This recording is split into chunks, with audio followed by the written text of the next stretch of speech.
So before we dive into potential revenue generation, I wanted to take us first to expense reduction conversations. It's all piled into one agenda item on our agenda, but I'd like us to talk about expense reductions first, and to orient us. In our packet, we have service levels and potential cost-cutting options, and it goes through all of the different departments and identifies for us what is mandatory, what is contractually obligated, and what is discretionary. So my question to you, Sabrina, is a lot of this is at the detailed level of how the city is managed. So what is the appropriate level of conversation for this body to have today? Yeah, so I think, when you're looking at a department, right? And so take police because they're first, I'm not picking on them, right? Mandatory, we have a police department, we need to do patrol officers and records retention. Where council comes in is, how important are these additional things for the community, right? So when we're looking at discretionary items, there are things we've chosen to do that add to the quality of life here in the community. And so, I think it's good to hear from council your priority on some of these discretionary things. What is vital to you all versus what is maybe something that if we had to make a choice, we could let go. I think that's appropriate discussion because, like I said, we're not looking to cut anything right now. But I think it's important for everyone to understand, what's mandatory versus what's our choice. And there is no right answer, right? I think it's just, what do you feel is a priority for discretionary and what's not. And, we can adjust things and take that into consideration versus the feedback we get from strategic planning. And as we look towards the next biennium, if we're looking to, consolidate our services, these would be the ones we'd look at potentially eliminating or pausing in the future. Okay. So I wonder if staff can help set the easel up for this conversation as we get started into both this and the revenue generation discussion. Councilor Bloom. Yeah, thank you. I would really like to see a matrix. I mean, if we could have, whether it be even an Excel spreadsheet of literally department by department, here's what is legally required and here's what the expense is. So that we know what is actually left over, how much of the pie, how much of the discretionary funding is available, because that helps guide us on what is actually valuable to put on a list. So it looks like we're going to make a list of priorities for discretionary funding. Well, I don't know because I don't even know what the baseline is. And so if I know what the baseline is, then I can tell you if something actually has value or if it's just nice to have. Otherwise, we're all going to throw out a bunch of ideas of what would be great to have and then find out later, we can't actually afford that. And so I just feel like without that data, this is exercising utility. So the point of this conversation would be to look at this listing that's been provided in the packet and to essentially ask council members to identify anything that is in the discretionary elements of these different departments that you would like to discuss, that you think might be worth having a conversation around whether or not we want to still have them. Now, the other option is to wait until we have the information back from the strategic plan, or at least until we have some initial feedback back from the community to help us guide that particular conversation. So we could do it either of those ways. If we do it a little bit later, to Councilor Bloom's point, we could have some money figures next to those. But I guess I have a question back for Bryn. How difficult is it to create a spreadsheet that tells us how much we spend on each of these specific discretionary items? Well, I have opened up available, so if we can, it's going to take time because I would need to also say, okay, what revenue source may come in for those.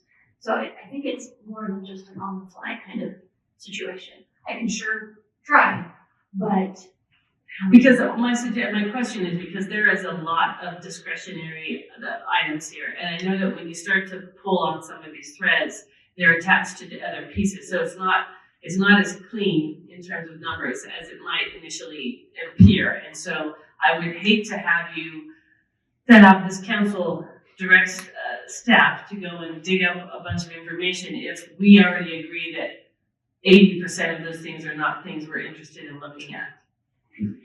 Councilor Bloom. Yeah, just an example, looking at this. So discretionary police department, training. Well, how much does training cost? If it costs $300,000, I don't know if that's necessarily a high priority. It's $20,000. Oh, maybe there's some value in that. I mean, I guess that's what I'm concerned about is we're going to go through these discretionaries, and part of the value it has depends on how much money it costs and what pays for it, and the revenue stream comes in to pay for it, and if that equals out and makes any sense. Councilor Kaplan. So, Sabrina, you in your list of changes over the last biennium or budget process, I'm not clear about which it was. You said that you asked each of the general fund departments to cut between 3 and 5%. So presumably, what they were cutting was some of the discretionary.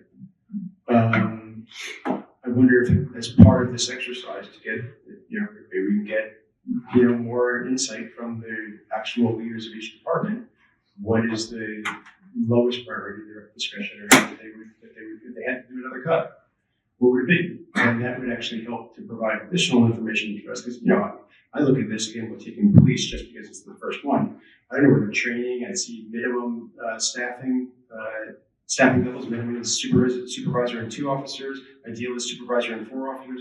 I don't even know what we have right now. Do we have 2 supervisor and 4 officers? Do we have 2? What do we actually have? So it seems like Ty would be the best position. We have a supervisor and 4. Okay. Right, and so I think, what was done last biennium was kind of little cuts, right? So we did some drastic changes in terms of eliminating personnel. So we got rid of the training officer and fire. We got rid of our court clerk, so we had to change our court hours. So to be honest, knowing the training budget, that's not gonna do much, right? And so really it's like when you're looking at these discretionary things, you need to think about whole programs being removed. Otherwise, you're not really doing anything, right? And so whole programs remove people, but they also remove services. And so when you're thinking about cuts, right, that is what you need to be thinking about, not about the training budget or the office supplies, because those will adjust with the reduction of the programs. Councilor Duquesne. Thank you. To underscore what was said earlier, I am in complete agreement. How can we make a decision about things we don't know? And what was asked earlier, what do we have now? Not picking on the police department, but they're here first. We didn't know until you asked this question, Councilor Cashman. So when I look at from the previous conversation about what was cut during the biennium, during the previous budgets, and there's no dollars and cents there. So how do we know what we saved? And I am not a police officer, nor do I work in the community development department or a fire person. So I believe that we need to have dollars and cents next to it, and so that we can be able to make the right choice and decision. It makes sense that training is less expensive than actual people, but what is the dollar amount? I don't know. And as you go on through the community development department and so on and so forth, I think that this is kind of grasping at straws, and we won't get to any definitive answers if we don't have dollars and cents. So again, I think council's role is the programs we offer. That's a policy decision. Whether or not we tweak the training budget, you can leave that to me. So again, I would advise you to look at whole programs. So you're looking at police. Do you want the ideal staffing level? Or are you okay with a supervisor in 2? I know Ty's answer. He's not going to want a supervisor in 2. But ultimately, it's not his decision. right? It's council's decision. So I would advise you to think about bigger, higher level things than just. And my thinking is that today, what we would do is look at this list and identify the items that we want a deeper conversation. Because I also wouldn't want this council to make a decision like that without having a conversation with the department. Well, yeah, and I think to be clear, there's no decision being made here. Right. You're This giving is staff the direction on if there needs to be cuts, right? Pending kind of feedback from the strategic plan. Here is what we are looking at, so we can start kind of having that discussion and do the follow-up research of like, okay, yeah, we're gonna change the staffing model for the police department. So what other ramifications does that have? Like I said, that impacts the training budget, it impacts uniforms, impacts office life, impacts all of that, right? But those are the kind of decisions that need to be made. We are not at the point in which we are just reducing the office supply line. Obviously, the number is too big for that. So now we're at the service level discussion. And so what service levels do you want us to look at altering? So finance and I can go back and have those discussions with the department heads to get a realistic number about the impact it will have on the budget moving forward. So that's what we need to do today, is to identify program level items that we pay for currently that this council wants to have a deeper discussion about, that are in the discretionary space, but are not at the kind of the line item. And I think that that's where we're, as the council, we're going to have to look at this list and understand which of these pieces are high enough level to be considered programmatic, right? And then we're going to have to work our way through that process. Are there any questions about what we are going to be discussing? Councilor Dale. Thank you, Mayor. And I have a question about what we're doing, except maybe a potential alternative for consideration. And Sabrina, I'll start with you. Please tell me if this is a bad idea. So I'm thinking about this in real time. Will certainly tell me, but excuse me. I wonder if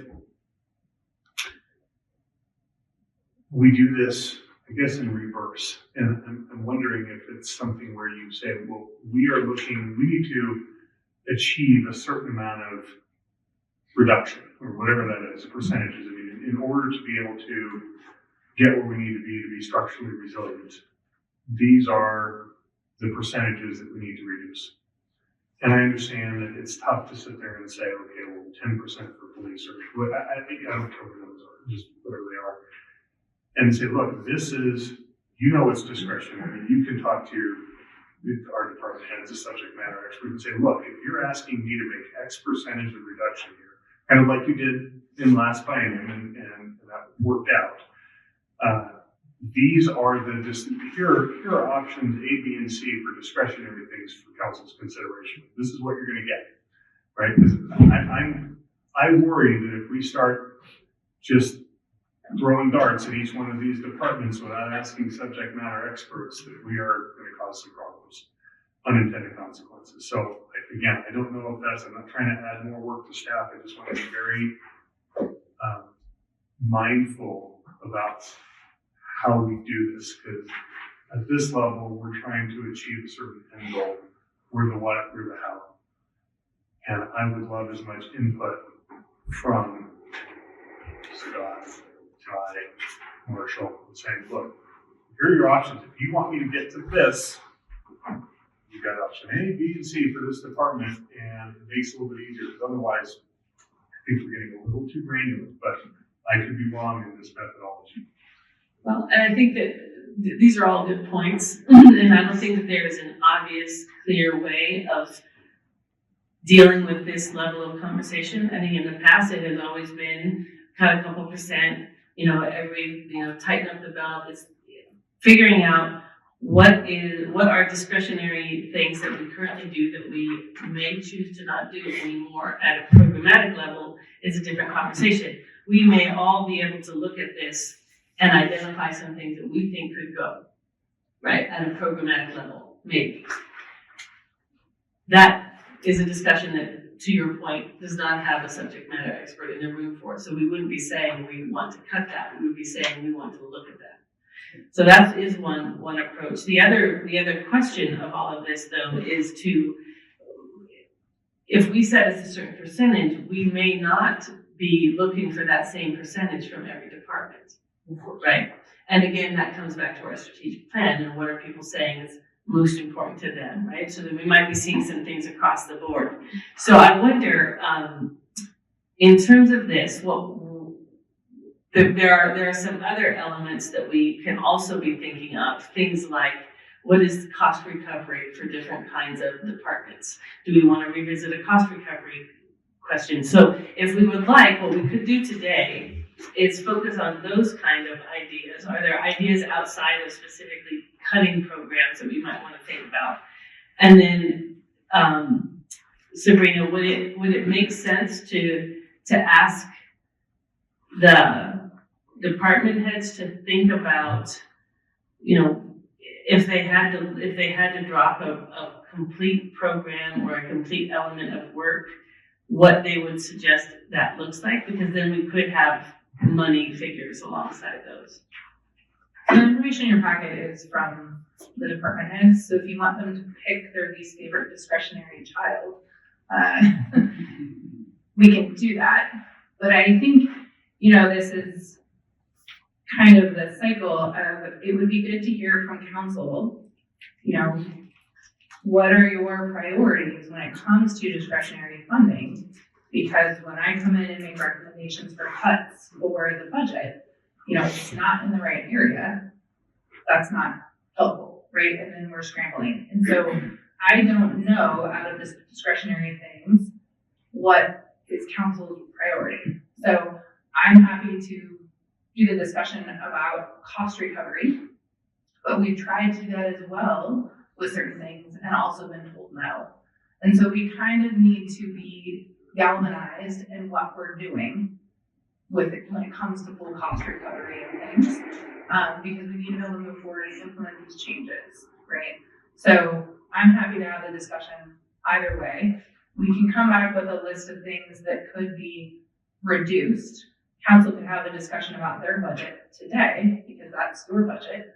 And that's easier, right? That's what you all have as a priority. But I think we don't want to have this discussion because it's difficult, right? And so I think, we'll adjust the budget based on your priorities. That's what we do when we budget. But if we're thinking about funding a reserve fund and we're thinking about changing the way we operate, we need to have that discussion now. So, looking at what I laid before you, I would tell me, come back, we're moving the ASA. Get rid of the single roles, drop the fire staffing levels, bring us that information back. That's a big impact. Change the staffing levels for police. We want to look at what that does, right? So public safety is our biggest expense. You need to adjust that potentially. Great, right? Looking at Parks and Rec, right? That's not necessarily our purview, but having that conversation at the next joint meeting and moving in that direction is probably important, right? We need to do that as a group. Do we need to pay the band? Can we just have them volunteer, right? I know that's unpopular, right? But all of these things are decisions that add to the budget, right? And so there's some easy things potentially, like the band, or not easy. I feel the band right now, hearing me, but there's some direction of this isn't a priority for us to fund. So when we're looking to do the next budget, we have a list of things like, okay, if we can't fund this, then that's okay. Council's support with that. They've given that direction, but it's not a priority. Councilor Duquesne. Thank you, and thank you for your input. Something that I think we should do all of the above. Because, for instance, I have no idea, looking at the police, it says, police volunteer, school resource officer, traffic officer. I kind of think I know what a traffic officer is, but I think it would be in our best interest in saving time and being proactive in getting things done is to go to these department heads and ask them to take away their two favorite children, to use what was mentioned earlier. So, and then I think it's important for us to be able to go through some things that make sense. That because we're here, we have the time. I would like for us to look this over and go over it, but I'd also like for the department heads to have eyes on it and say, cut 20%.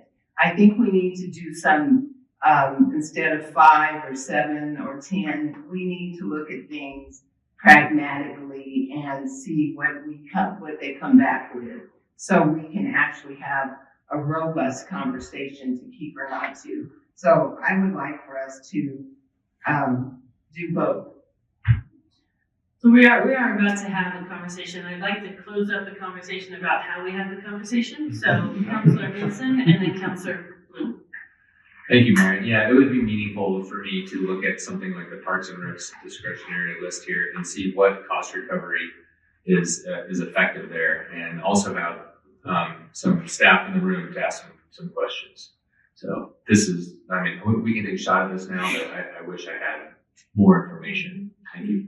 Well, and that's the goal of this, is to be able to be clear to staff about what we want more depth of information on.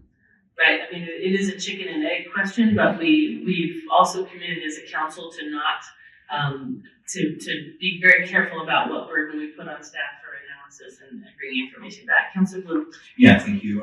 Yeah, I mean, the way I look at this is that we've probably got 50 different discretionary things to go over. We've got 2 hours, and we're all going to disagree on a number of things. We're going to go back and forth, and before we know it, it's going to be 12 o'clock at night, and we're not done. What I do see in front of us, or did, was 8 options for revenue generation.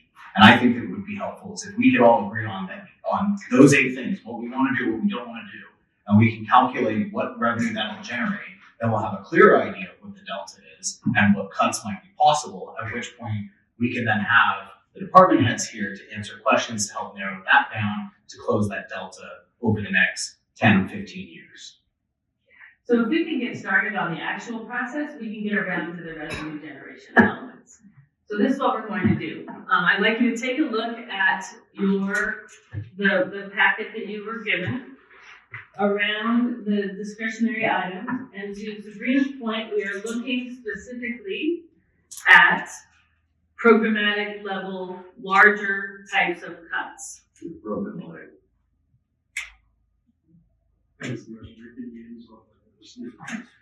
Let's see if that's Sorry. right.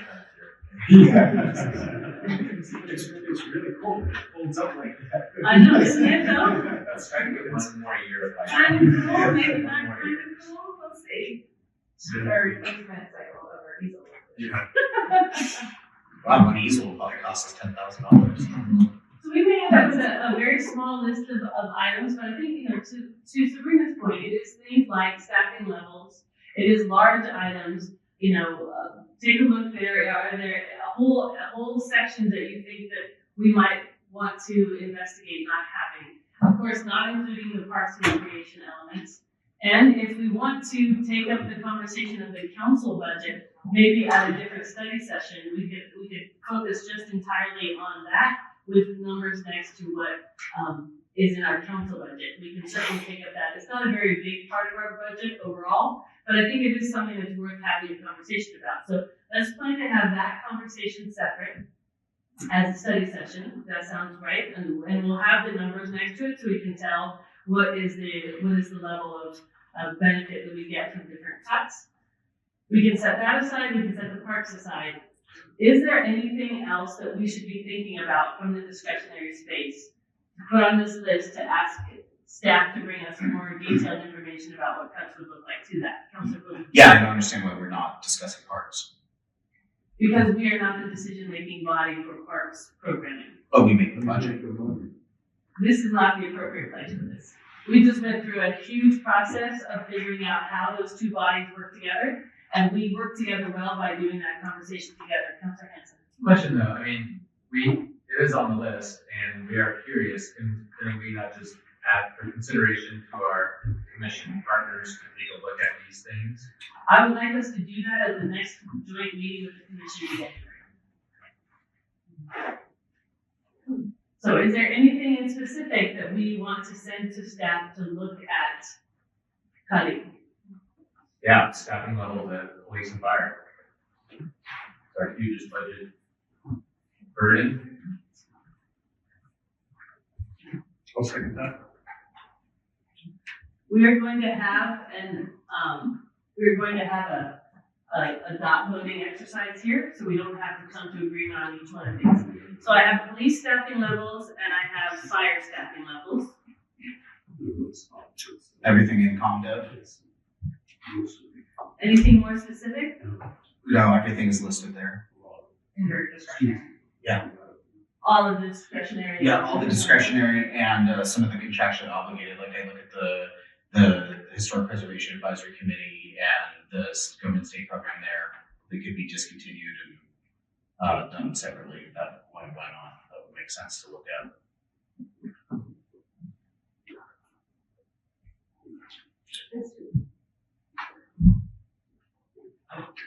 And so what did you say, Councilor Bloom, about the other elements? Yeah, everything in discretionary, and then there's specifically here the Historic Preservation Advisory Committee, certified local government state program, convert to SHPO, discontinued locally.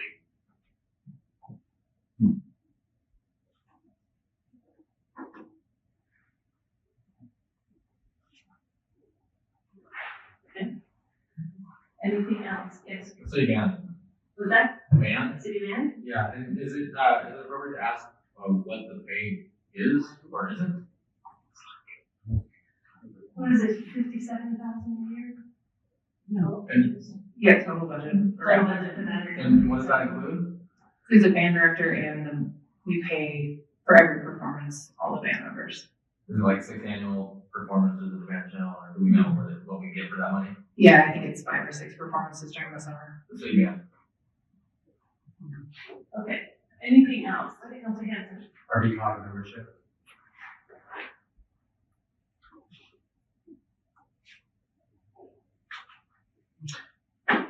Real quick, back to fire, let's rate that. I'm really curious about the SA single role and how that works, but a lot of that ties into what potential partnerships and districting looks like.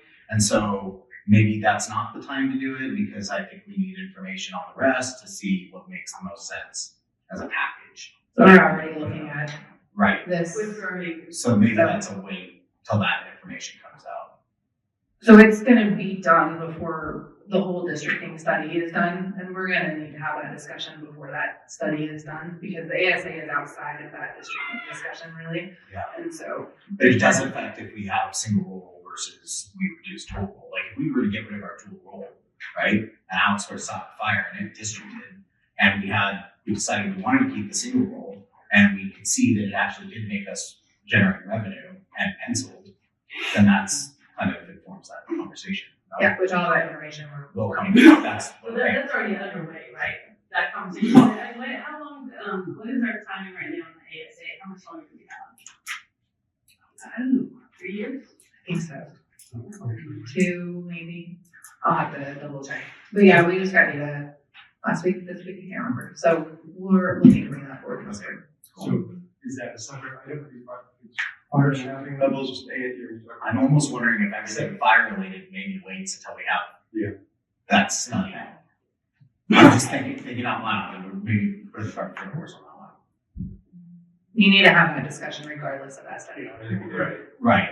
Right. But that'll help inform that. So fire staffing levels including ambulance. Yes. Yeah, that's hard to Council, city council, I think everything on there. I think we'd be hypocrites to talk about cutting things and not cut programs that are dear to us, like myself, the child care grant. That's just a reality. So we need to have that And conversation. we are going to have that as a special study session to just hammer out the city council budget and talk through any cuts to that. So that's already, kind of like fire is already in motion, so is the council budget. Councilor Strong. And not to like handpick any of these off the list, but I do notice that the city manager's list has the most discretionary items, and you're here and can maybe speak to those. Is there any on that list that you would be okay to put on the board? Richard Truby's favorite children. And you don't, I know you're not prepared to answer that, I just was wondering. Honestly, I'd get rid of the ad-hocs. Those take a lot of staff time. I second that very much. So what about other committees? I mean, there is a question around just the support of. So ComDev is the most committee heavy. They have public art, they have the tree mech, they have the historic committee, they have housing and human services. So all of those require staff to man them. I think if I may too, I think this goes to our, the code working group and really tightening up around code about how staff is used in these committees could help find savings within those as well without having to gut whole committees. But this would be and then maybe this conversation includes all of that, right? Yeah. Includes what committees are there, and then also what do we expect the staff to support. Councilor Dan. Thank you. I would put IT here, and Sabrina, maybe just clarification, it's not like it's just gonna wholesale, turn down servers, but this is something I would assume part of this is looking to how do you move infrastructure, how do you consolidate, how do you go cloud-based, all of that is going to be wrapped up into that, correct? Yes, I think when it comes to IT and we've already. Facilities too with that, I would assume. Yeah, so, going cloud-based, taking the need for people, to come to your place of work. But also looking at, because our IT department is so integrated with, AFN, ensuring that we have the right mix of people as well as the right, costing of people is important. Because really they're kind of all cross-trained and all working in both sides. And we've seen a change where the IT user is fairly adept at help desking themselves at this point. Yeah. That being said, IT is still essential for some of our bigger applications, based on them, that we use. And so often cloud hosting requires a significant cost up front. So while we are moving that way, it's taking time to have the resources to be able to do that. So is that, how would I structure an item here? I think you would say something like IT infrastructure is what I would say. Is that all right, Sabrina? I mean, I understand what you're saying too, because with AFN, you're still going to need the bucket trucks and the line installers and the hands-on. Yeah, they're an enterprise. And they're an enterprise, We're exactly. talking more about Enterprise. But user, user support. IT stuff that, maybe look at, again, it comes back to staffing, right? Yeah, and part of that is using a third party. Remote hands. Yeah. Yep. Yeah. So, yeah. And I think to go back to the city manager's office, a lot of these functions under discretionary have been directed by council, right? So upping our communications, new website, see click fix, the way we interact with the community. So, I think a lot of the city manager's office function, if you all don't have that priority or that shifts, it's good to get that feedback because I can adjust that office, right? If I may, we need to sell all of this, so I think we should probably keep some of the communications and see click fix. Yeah. But I think also the city manager's office has grown, right? Because we've added a communications officer, we've added an emergency manager, we consolidated the recorder's office in there. So, there's that factor as well. So, I would just say a lot of what we're doing is at the direction of council. We're happy to be doing it, but we can also address council's priorities. So that would be a budget in an office that I would look to council to kind of provide that guidance to what their priorities are for the city manager's office as well. I was looking under HR. I was looking under HR, and it said use recruitment firms. And can we use our cost for that?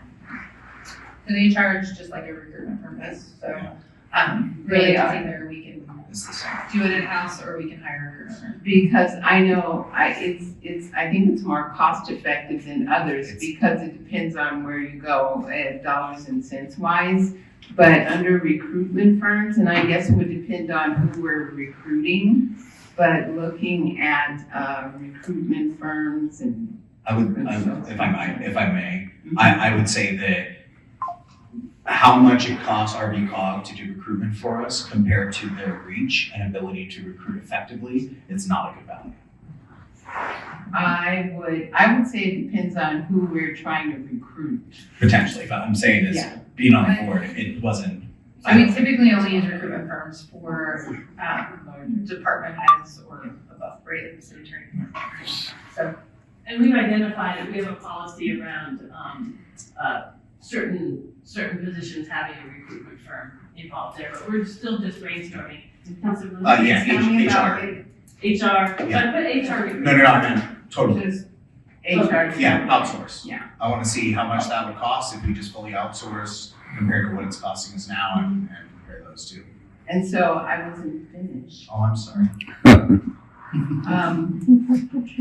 I was looking, moving on to, so it says cemetery, sales burial. What do we say there? What does that look like? It says services related to burial. Burials. I don't know. so, Flowers.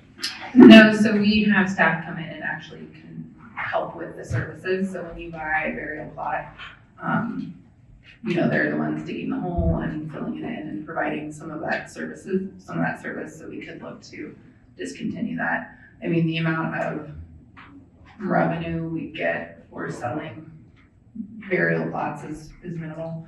But with that, we have to maintain the cemeteries because we've taken one and we just got a new one. And maybe that's a conversation about cost recovery that let's keep, because come on, we need somebody to dig the holes, not to be dark. So maybe if we're not charging enough to cover the cost to do the basic service of a cemetery, then we need to maybe think about that cost recovery adjustment. Is your cost recovery idea just specific to the cemetery? Yeah. I mean, since we were on that. What does that cost? conversation. Right. Other ideas? I don't see anything on here about our climate-related stuff. Obviously, there are things that kind of are paid for, right? That are matching funds, matching grants, that kind of it pays for itself. But I'd like to see what exists in climate that we're subsidizing. That it is discretionary. That's not general fund, that's out of the electric fund. It's out of the election fund. Or is there any subsidies that are going? Are we paying more than, or it's self-sustaining? It's just a budget through the electric fund. So Okay. yeah. So another conversation when we talk about our enterprise funds to have. But I even done there where we have CPAC, take staff time.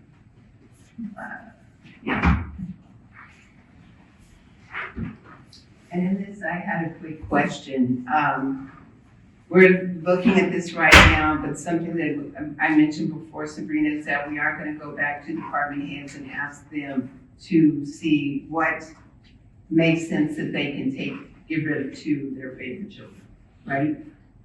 Not necessarily. I think we're starting with this list. We're starting by giving staff some direction about the places that council would like to look. And then it'll be a back and forth from that, is the way that I'm understanding the structure we're setting up. Yeah, I think I can ask department heads, what they would cut.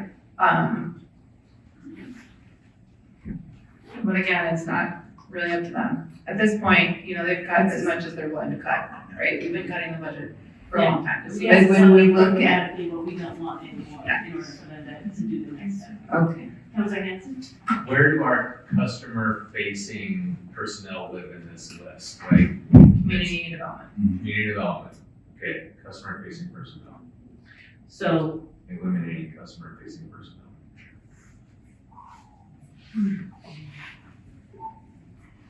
you want to speak a little bit more to that? I'd like to investigate it because Pacific Power, our other utilities don't have customer-facing personnel, and I know that that's been a priority of this community. And we have brought back, utility billing access to customer service.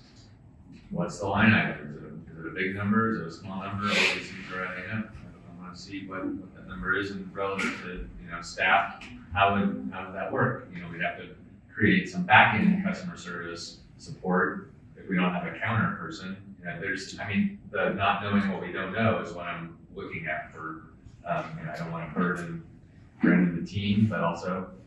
So I think that would be a really good discussion as we move through the utility billing RFP, because utility billing lies within the enterprise funds. So I think when we're thinking about customer service on the general fund side, I think most of us think of the front counter staff at community development, right? So they're the ones who have the most customer interface, right? So people who are taking in permits, and we have done a lot of work on Intergov to have kind of a self-help module, and we are expanding that. So we can look at eliminating customer-facing personnel for community development and what that would mean. So when you say customer facing, you mean in person? Correct. Somebody who would talk to, not somebody who might get on the phone or Yeah, answer an email, but somebody who would be like sitting across the counter from you. ComDev is a big umbrella, but I wasn't thinking so much as the technician that takes and talks about permits at the front counters, more so the person that's helping a utility billing customer.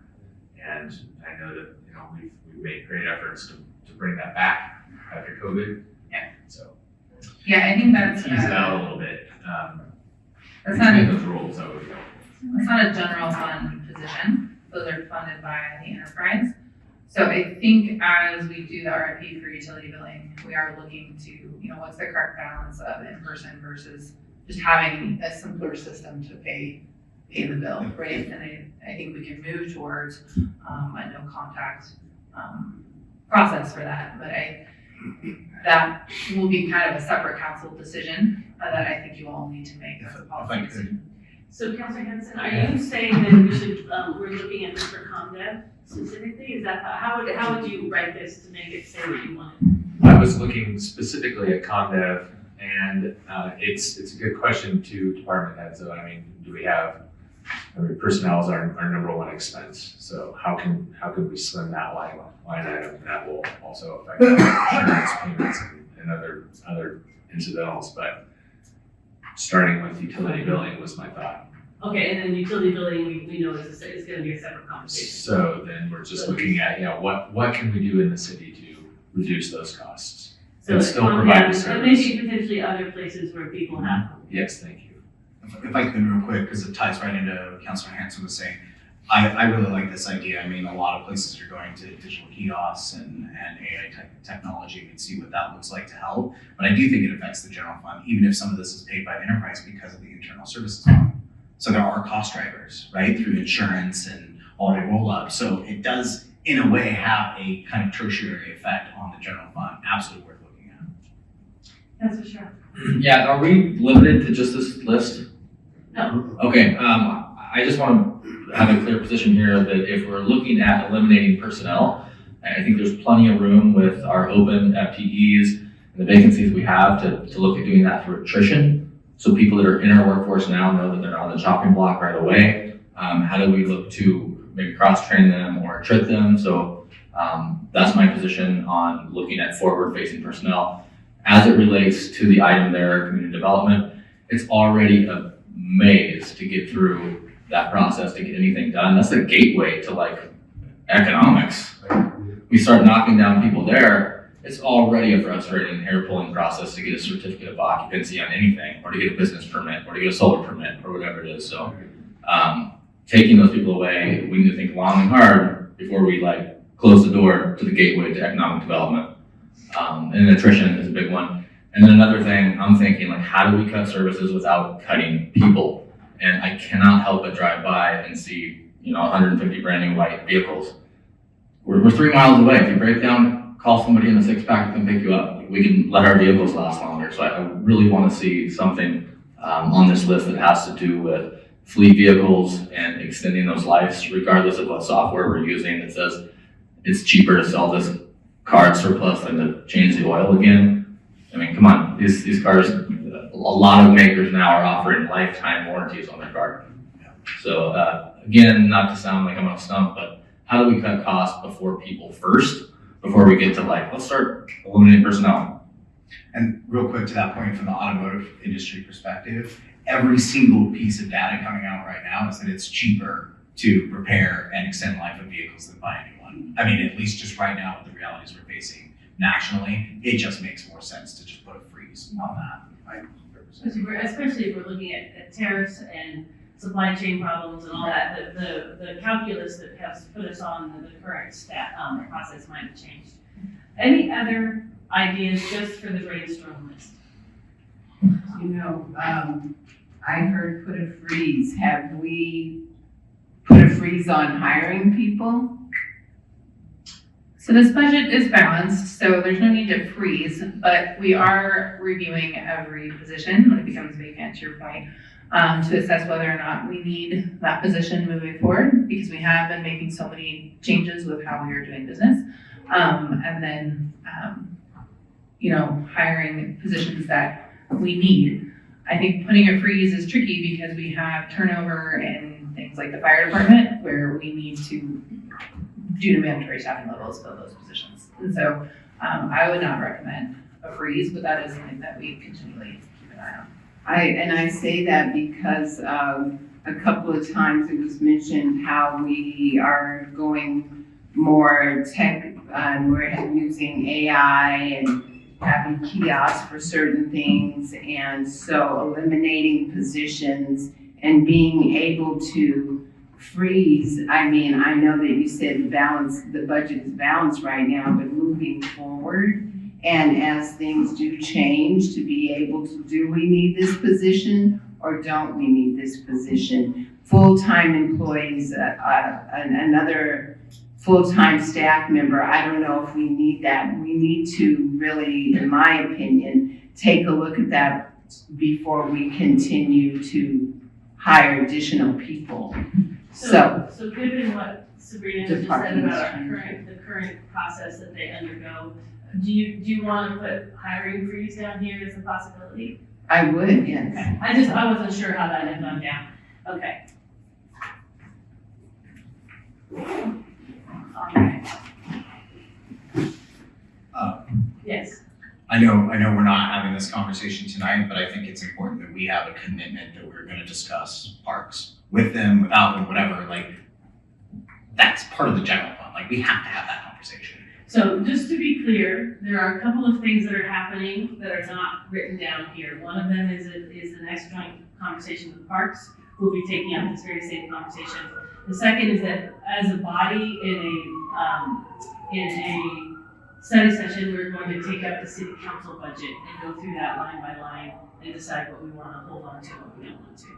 And then the third piece is the fire conversation that's happening at the regional level, and that bigger element, which is different than what we have over there. I mean, this is related, but it's different. Those things are already underway and we don't have to identify them in this space. Okay, so if there are no other thoughts at this point, So It's because it's not really a cut, but I do think just kind of putting it out there, whether it goes on the list or not, with that conversation about the ISF and policy and what makes sense, because there's obviously, there can be savings there. ISF. Yeah, the internal services fund, and the policies and how we go about charging, and what makes the most sense.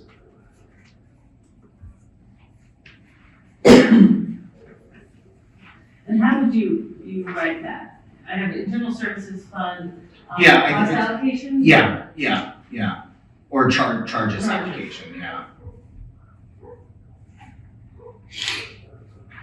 Okay. Yes. A question for the city manager. I don't know if it's because the page got cut off between 3 and 4, but GIS, that's still just one person. So turn that, there you go. You turn the page. Right. So GIS is discretionary as a whole. There's nothing that's mandatory, that's my question. No. There's not, it didn't get chopped off. Okay. And is that still one person doing, mapping, addressing things that, like, we don't still have any kind of contractual agreement with the county for GIS overlay? No, it's 4 people. One person is paid partly out of the electric fund. They do a lot of mapping for that infrastructure. The rest do what you see here. an additional person in GIS does all of the asset management for our utilities, so they're paid for that way. So there's really 2.5 people paid for out of the general fund for GIS. My understanding. And there's nothing on here that their department head said was mandatory. Like if we just lost those 4 positions overnight, we'd be fine, like we don't need them. Oh no, we wouldn't be fine. We would need to probably contract for services, and I would recommend getting rid of the people who are paid through the enterprises. Like I said, doing it rid of 2.5 people. So part of a lot of what they do is drone imaging for wildfire. And is any of that covered out of the wildfire fee? We're looking to make that adjustment, but it hasn't historically been. It's been out of the general fund. Should it be going forward? Yeah, we'll look at putting part of one of those personnel in there, but that is discretionary spending out of that. Okay, yeah, I'm good with not putting it on the list. I just wanted some clarification. Thank you. All right, so here are the items that we have.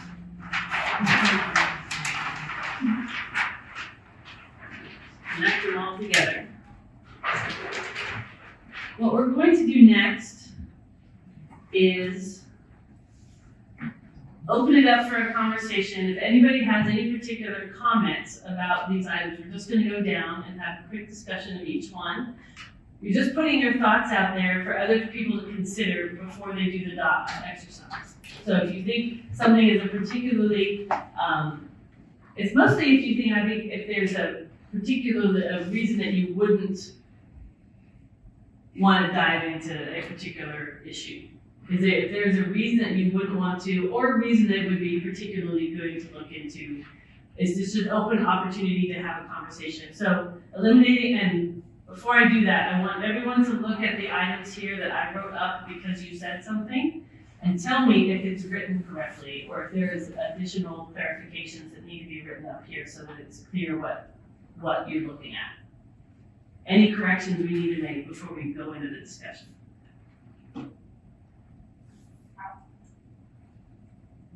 Okay, it looks good. Eliminating customer-facing or in-person personnel at Conduct and other departments. Any other conversations about that? Extending the life of fleet vehicles. Greatly extending the life. Okay, so we were looking at a significant policy change. Yeah.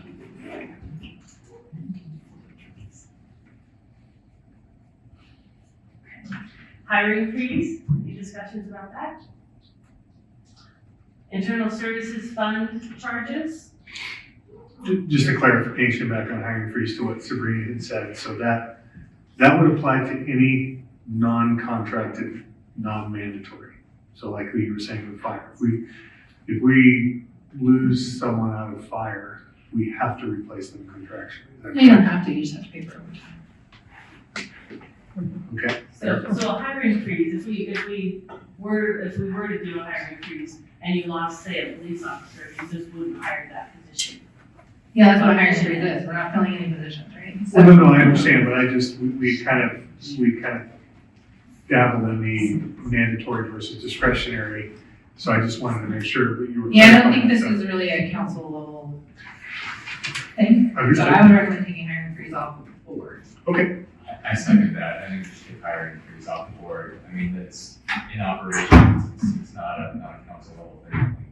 I mean, I'd say that ultimately it is and it isn't. I mean, it isn't until the budget comes around and we decide it's recommended to fund 275 FTE, and we say we want to fund 265, then it is our business. Sure. So it's just a So timing. that's not a freeze, that's a force reduction. Yeah, so it's a timing, yeah, I guess you're right, it's force reduction. Operationally, maybe Right. hiring freeze is really an operational decision. So I'm seeing head nods to take that off of the possibility for us as a council. Is that correct?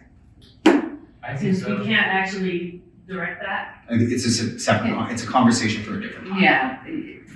Yeah, take it off. I'm passionate about it because it's operations, but also we have a balanced budget. And it doesn't seem also fair to go back to staff. And this is what I'm saying. Hiring freeze. I don't know how to say this. Hiring freeze. Anyway, Let's give the floor to Sabrina. I don't know if this is any more clear, but I have to approve every job posting that goes up. So we are continually evaluating our staffing levels. So in essence, it's, do you pass the, we need this threshold test? So we are not just hiring because it's vacant. There's a whole form everyone has to fill out, a whole process. So just to be clear, there's a lot of consideration going into when we're hiring on new folks right now. All right, internal services fund charges, any discussion? Police staffing levels? Fire staffing levels, including the ambulance? ComDev, all discretionary elements. The Historic Preservation Advisory Committee, the local program of the state process. The city band. RV COG membership. Ad hoc and advisory committee support. IT infrastructure. HR recruitment firms. Outsource HR, and the cemetery cost recovery. The only thing that I would add in there, and this would be a question to you, Sabrina, is where are we at with cost recovery in general across the city? I know that we look at that as we come into the process each year for budgeting, but how might we look at that as a council in terms of across the board? Might we want to make some policy decisions around cost recovery? So I think what we would need to do is go to the departments that are providing the service and ask, do some analysis of full cost recovery, because I'm not sure we get any full cost recovery at this point, subsidizing most things. Airport. And so airport's not in the general fund. So if we're looking at just general fund cost recovery, we're looking at a lot of like space rentals, our permitting fees, things like that. And so we would need to get more information. It's always been a balance of reasonability with some cost recovery, right? And so that's a policy choice. So if you're going for full cost recovery, that probably looks very different from what our miscellaneous fees look like now. Now it's to recover some cost, but not the full cost of the service. Yeah. I had a quick question about cost recovery, because when you talk about services, and adding a cost for a service to someone who lives in Ashland, cost recovery is in perpetuity. So once you recover that cost, you continue to get that revenue, correct? If you have cost recovery in place. So something costs, $100,000, it's paid for via cost recovery, but it's in perpetuity. So I think if you think about rental fees for like Pioneer Hall and Community Center, for example. When you're looking at full cost recovery, you're looking at using the building, the utilities, the cleaning, and also a set aside knowing that you're going to need to maintain that building in perpetuity. So that's what you're looking at with full cost recovery. And then any associated staff time spent for scheduling or whatnot, right? And so that's why I think right now we subsidize a lot of fees for service within the general fund to keep them reasonable. So getting a full cost recovery for something might look very different than the fee that we levy now. And so we would need to do a little more analysis on that, because council direction has been, up to this point, get some cost recovery, but we've never been told to get the full cost recovery of most things, knowing that we're subsidizing it, because there's a balance of, if we ask for full cost recovery on like the use of the pool, for example, like no one probably is gonna be able to use the pool, right? And so there is a balance there of what we're trying to do.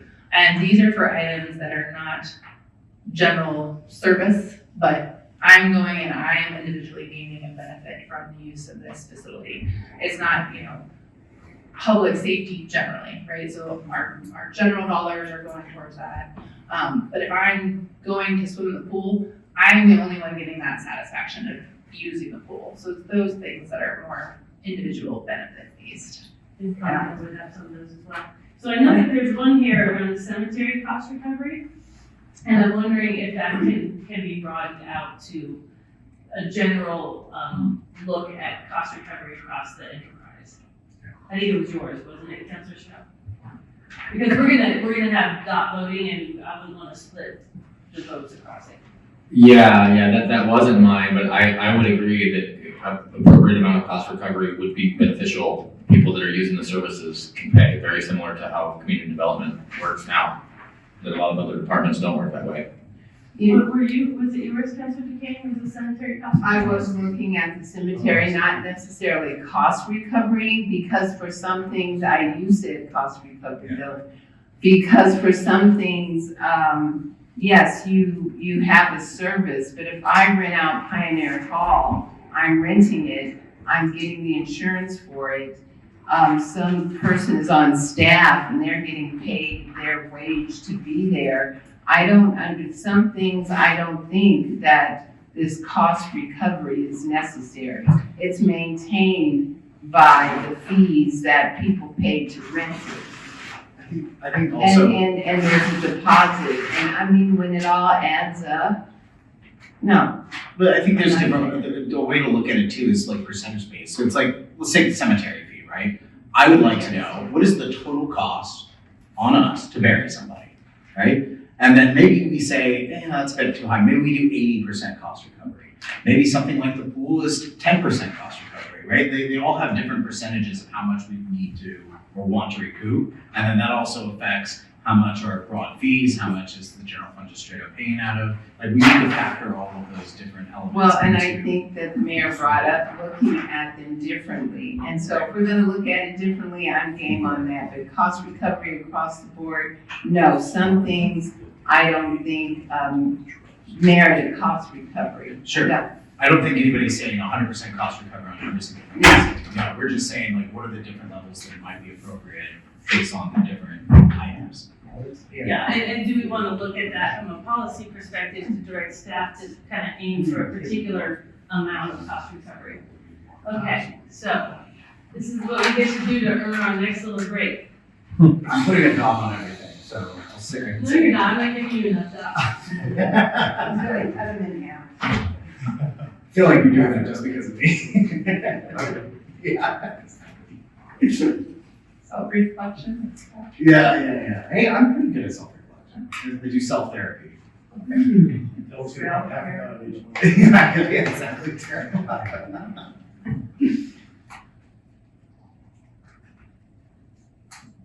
Can I help you with anything there? So while we wait, does anybody realistically think that we want to do it? Let's see. The 1 hour meeting. Yeah. I don't mean on staff side, I mean on our side. My concern is us, not you guys. And you're okay with that? Okay, so what you're gonna do, thank you, Councilor Sprout, he's gonna hand out your sticky dots. The colors mean nothing, so don't worry about the colors. Everybody has 9 sticky dots to spread across 14 items.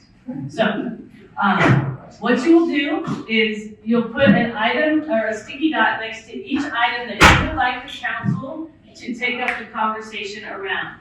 And before anybody asks, the answer is no. You cannot put more than 1 sticky dot on an item. This is to identify how much support is on the council, not how much one particular person wants to see one thing. So, 1 sticky dot per item, and you don't have to put them in your ranked order, just if these are your top 9 things you want to look at, and off you go. Sticky. Yours aren't sticky, well, I'll fix them, and let me see if I can fix this.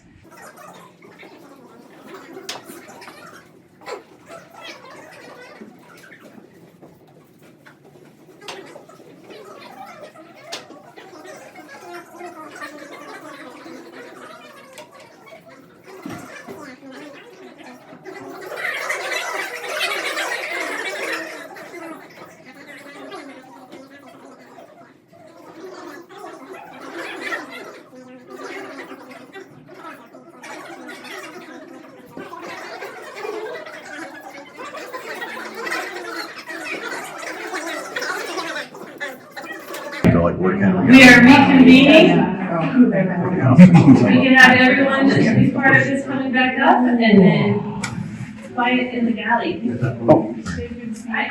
So we're going to do a similar process that we just did on the cost cutting side. We're going to do that on the revenue generation side. We're going to start with the brainstorm. In your packet, staff has provided a list of possibilities, and then also from the League of Oregon Cities, there's a wider range of possibilities for anyone to consider. So what we want to do here is to start on this list with anything from either of those places or your own ideas of ways that we might generate additional funding. Yes. Oh, it's up here on the screen. I see. I probably can't move this. I did. I got this. Is that better? No. Yes. Don't just rock it. They're behind, it's behind. Oh, it's up in all directions. Okay. All right. So any counselor can add anything from the packet or any other creative ideas you have for revenue generation. Can we with this list, so I'm starting with this list here, and kind of maybe just go from top to bottom and say, are we interested or not? Yeah. Is that helpful? Yeah, or just even though you're interested in having it up, because again, we would need a deeper conversation, you don't necessarily need to have the deepest conversation. We'll take the same process of brainstorming, so does anyone want to consider a fuel tax? No. Yes. Yes.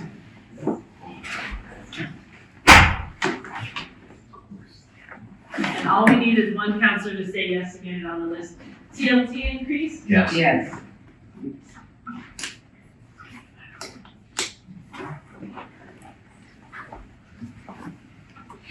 Local option levy? Yes.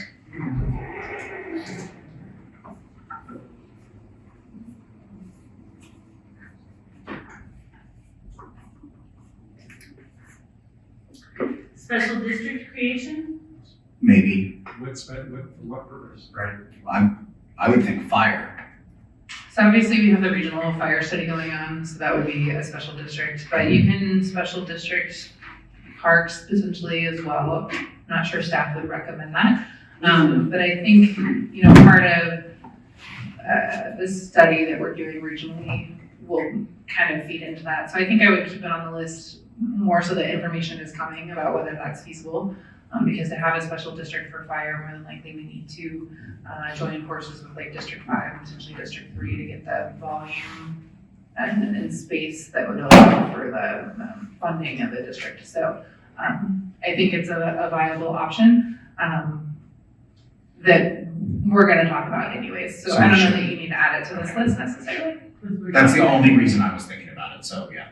So that's already a conversation that's in motion. Yeah. Okay. Is Increased everything- franchise fees. Yes. Want to look at increasing franchise fees? So for all franchises, Yeah, I think we need to review, I mean, we're already kind of talking about one, so. Municipal services fee, this is what we just did, was a fee on the utility bills. Anyone want to add that? Not at the moment, all right, so fees for service. Fees for service, talk to us a little bit about that, Sabrina. so you kind of already got voted, that's the cost recovery. It's just cost recovery is a revenue source, right? And so this would go together with whatever's going on with the dots over there with that. So we And check. that'll be taken up with that in the conversations. Yeah. So I think Okay. that's. Can I ask a thought to Sabrina about that? So why is it listed as from an impact from a revenue generation? Why is it listed as minimal in your opinion? Because I think when you're looking at fees for service, we get minimal revenue from that. Really, and it's not consistent necessarily, like we don't know how many people are gonna rent a facility. We don't know how many permits we're gonna get. So I'm not gonna say no to any revenue, just to be clear. But I think when you're looking at like a local option levy, that's a big dollar amount versus adjusting our fees, because we're already getting some cost recovery already, right? So we're just maybe upping that a bit, it's gonna be minimal. Okay, yeah, I was just looking for context to that because I look at that, there's kind of a risk return here, or effort return. Yeah, I think that's something that we should take a look at and adjust if council wants to. I mean, that's an easy kind of thing. It will, maybe bring it up to standard or bring in a little bit of revenue. But some of these have a much higher impact in revenue potentially. And we do that biannually, anyways. Really annually, you adopt a fee levy. Is it annual? Yeah. Yeah, so, we'll probably do this in preparation for the next year's fee adoption, and have that discussion, provide some context. So that'll be part of our work plan. It'll just be a little more expanded than it normally is. Paid parking. Yes. I have a question on RFP for partners. That means just somebody who would install the meters and the signs, the QR codes with the little numbers on them, like they do in Medford and many others. Yeah, it would be most likely, so we have some parameters that we're looking at, right? So we're looking at a certain location downtown. Right. And it would be, pay on your phone. I Right. don't know that many places are installing actual Well, I think, meters, but yeah, what I've seen is that it's mostly pay on your phone with a little sign, but they have strategically placed every so often an actual booth that. right, and we have one of those like in our parking Right, garage, right, right? So we would just be looking to have, someone manage for that, and our current parking partner does that in other areas, so it might be as simple as just expanding. When is their contract up again? Don't ask hard questions, I don't know. Okay. I believe that would be in cooperation with Parks, because Parks is in jurisdiction of Winburn Way. No, it's a street by the city owns the street. Yeah, but I would think it's all general fund revenue, the parks is a general fund. Yeah, So- so they're working on their special Winburn Way program because they have jurisdiction over it above the I think that's up for debate. Transportation Advisory Committee. That's up for debate though. So we would be, I'm just saying, we would want to be cautious in partnership with Parks about that, because they might be able to distribute that to other parts of their system. Sure, Yeah. but it is debatable whether they do have control over that street.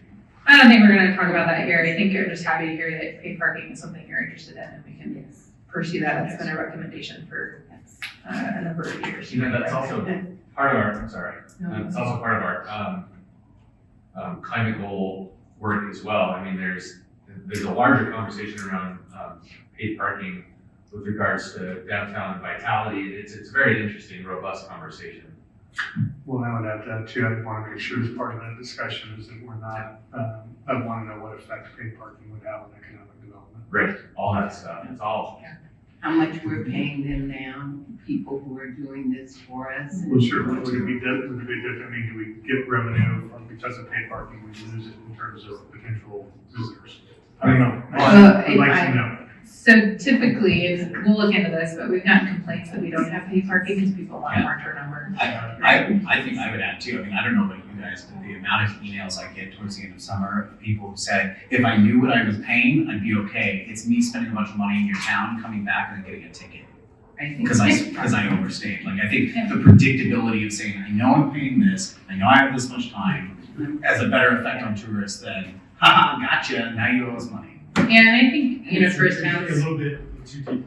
Yeah, we don't need to actually discuss it at this point, we do need to get things on the list, so Councilor Duquesne. So I wanted to add something on the list that's not on the list. Was getting, say, I don't know, 50 cents, $1 off of every ticket sold at OSF. So, an event ticket surcharge? And also looking at savings. That's a whole nother broad thing, so I won't bring that up right now. I throw in, sorry. And I also wanted to bring in, I don't know if this is appropriate time, but to bring in the food and beverage tax and how we could, this would have to go to the voters and all that, but to bring in the food and beverage tax and see how we could send it to the voters, see if, yes, we want to do it again. If so, it would be broken down accordingly to help the ratepayers. The 25% would still go to parks, that 35% going towards the payment of the water treatment plant, 30% streets, and 10% infrastructure or general fund. And I did that as looking at the progression of the water, our fees, and on our utilities. So I broke it down in such a way, and I know that has to go to the voter, but to not have it sunset at 2030. And if it were to move forward, 25% parks, 35% water treatment plant, 30% streets, and 10% infrastructure, so that we don't find ourselves in this predicament again. Every municipality needs infrastructure. So what I'd like to do is put it here as a more general conversation that it would encapsulate where does it get spent on. Yeah, I think to that point, because I think that it's helpful that we can see the modeling of where, if we did certain cost allocations, how would that affect our structural deficit? How would it affect certain capital funds, whether it's streets or buildings? How would it affect parks operations? Because I think it helps, like we're having this conversation as a group, right, with parks, and everybody wants to throw out their idea of what it is, but I think being able to see the numbers pencil helps guide us, because it's like, yeah, it would be great if we gave X percentage to this thing, but that doesn't help our problem. And if the goal is to help our problem, we need to see how it helps the problem. That's why we're having this discussion, so we can get the dollars and cents and see how it would help our problem. So that looks good for how I written it? Okay. Yeah, I saw it in the League of Oregon Cities booklet. They talked about a personal income tax, and I was surprised. I didn't realize that there was personal income tax that's actually levied in other places. Apparently, there's in Portland, it's a special kind of tax above a certain level. But we complained about the fact that so many of the tax sources are regressive. Personal income tax is actually progressive, and I living in Maryland for many years. Didn't go down to the city, but the county just had a surcharge on top of the state tax. So the state collected it, and then a certain portion went back to each county, because each county picked their own tax rate. So in that sense, it was actually fairly simple to administer. But anyway, I thought a personal income tax would be an interesting progressive rather than regressive income source. Other ideas from the list or from your own creativity? The TIF, tax increment financing for some of these larger areas that we're going to develop in the next couple of years. That's a revenue expenditure. Right? Yeah, that's an expenditure, tax expenditure rather than tax source. So you forego tax. You're right. Right, but you have, it brings money in at the front end to spend. It does, so you can develop infrastructure to help economic development. I'm just concerned about, we have to make sure we're calculating the loss of property tax down the road. It's Lots of property. Yeah, because you're basically borrowing. it's something of a loan, yeah. It's something of a loan, so we just have to calculate. Yeah, but it's a great tool, especially as an economic driver, when you're looking at putting in, who's gonna pay for the sidewalks and the the skate park, or whatever it is that we have to do to make these areas. Specific to specific areas. Yes. Yes. Desirable to developers was the term I was looking for. Yes. Do we still have the possibility of training opportunities? I know we've done a lot of work internationally with fire mitigation. We've got a lot of really cool resources here locally that we've used at the regional, national, and even international level for destination training. Have we looked at that at all recently? Within our watershed for fire, for smoke mitigation through national model plans?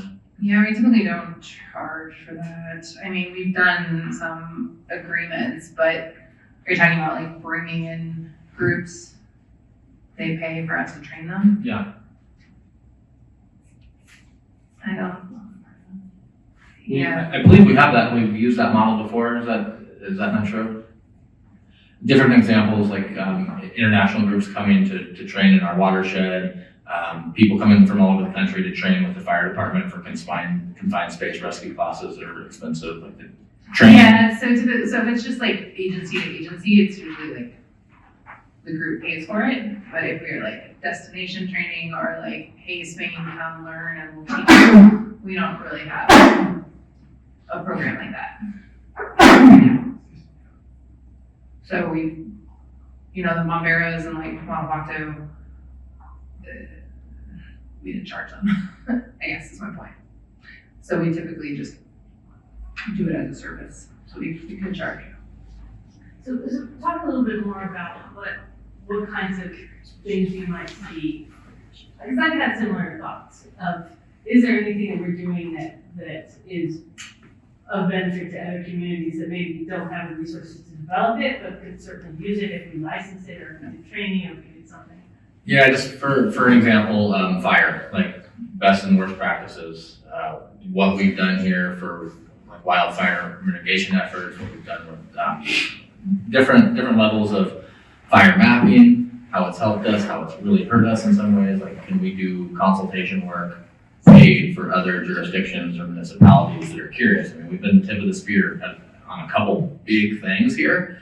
The CPP would be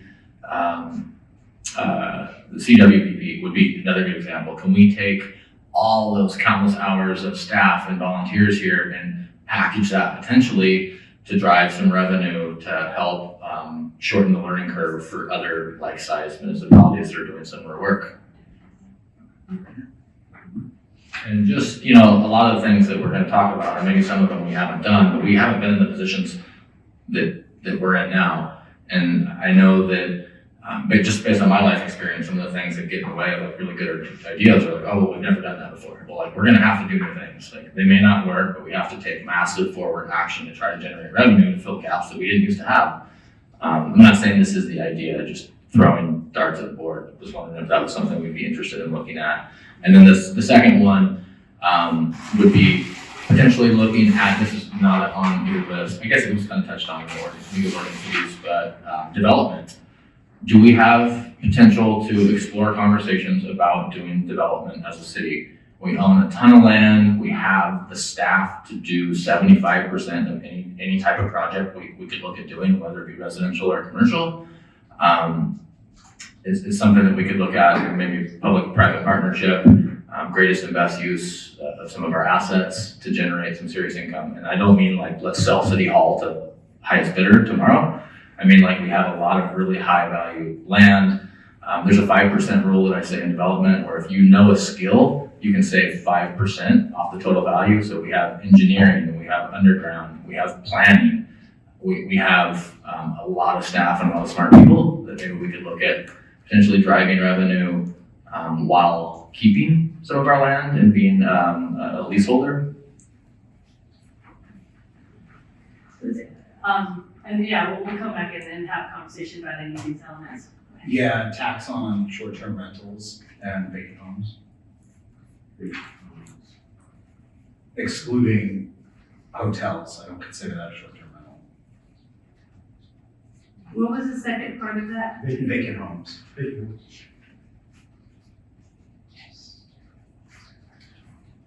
Maybe they should do separate things. Yeah, but if we do, we should do it at the same time, so that people can't work around. Other thoughts? I know there's a construction excise tax on the list from the League of Oregon Cities, and I know it's also in our housing production strategy to look at that. What is the timing? Is that already in the chute for us to be looking at, or? I think it's already on Brandon's plan to bring it forward. I'm not sure where in the plan. I'd have to get with him on that. But since we already have that in our plan to look at, and we have a date for it, we don't. Yeah, that will come. That's already an automatic element that's coming. Anything else to add to the list? And this is the time for, the crazy idea that you have in the car. We've looked at all of the standard ones. Is there anything that is particular to this community that we could think about how to leverage in terms of additional resources? Can we tax the state? I think we have the jurisdictional capacity to do that, right? Or authority. Anything else? You said crazy. I know. And I'm fully fit, so I'm putting me in legal on this list. I think that's where Sabrina draws the line. Smart line. Keep it in the box of keeping subject. Let's see if there was anything. Oh, I wanted to have I don't know if this is a good enough idea to put it up here, but they talk about economic improvement districts as and I know that we're thinking of how do we spur economic development here in town, and there's conversations about, getting that really going with some community partners and that sort of thing. Is there something, Sabrina, when you think about those districts, is there something that could be beneficial for us in terms of creating an economic development district? That could maybe even help us do our economic development work, which then takes some strain off the general fund? Yeah, I don't think it's of a significant level, like some of these other options are. It's something we can explore. It might be something that council wants to move forward just to spur economic development, but I think in terms of kind of solving a deficit, I don't know that it has an impact that's of a significant level. Like, I think some of these are great ideas to explore, but I think there's like high impact, low impact, and some of these are in the maybe take a lot of staff time, but have a low impact. And so we're gonna need to kind of weigh that as we move forward. I would just say to that, I think absolutely, but that's a conversation like some of these other things with that separate, so that it's a package, right? We're not doing a piecemeal thing and then other things are coming to kind of blend in with it. I like the idea, but I'd like to have that idea be part of a larger economic development package that's brought forward and fleshed out, fully baked. This is what we need to do. So we do it for the economic development element, and if there's a small general fund benefit, then it's a secondary benefit to what we would be doing anyway. Yeah, I think it's either benefit or it increases the capacity of being able to do things, right? So I think when we're looking at some of these, so this came to mind with like the destination training, often we're getting a benefit of, controlled burns from that training. So we're getting something that's not monetary, but we're getting something out of it. And so some of this is just rethinking the way we look at a benefit, but I think some of this is like, yeah, we should definitely look at that, but not as a solution for actually bringing revenue into the general fund, but as a broader picture of like, we want more economic development. So what does a TIF district look like? What does an economic development board look like? Like, what are those things that we those levers we want to pull to help that development? And it will have a positive impact on the general fund, but those things also take a long time to come to fruition and often take a third party to do the development, which we don't have right now. So I think that is probably the greater economic development plan. And then, but those elements and any sort of housing developments that other people do or we do, eventually those will also increase the tax base. Right? Yeah. So that helps us with that longer term gap closing that we've got. Yeah, but I think the amount of housing we would need, we're not gonna achieve. No. And so I think, yes, we want housing. It's part of the puzzle. That's good. But also for other, we want families, we want all of these other things. It's adding a little bit, but there's other elements that we're gonna need to do. Yeah. Yeah. Okay. Councilor Dugan. Okay, wild, crazy things that are in the car. I look at things that we need. Well, I guess this is more of, I'm going off track here, maybe looking at economic development when I think about the application that's on the table for Cronin Mill. I would love to see some of that land where being used for some type of manufactured business, whereas 100 people can be hired with living wage jobs and with insurance. I think this might be kind of off the rails, but I believe that would impact our economy in such a positive way rather than the application or their suggestions that I see that are in front of us. So that's a different discussion for maybe a different day.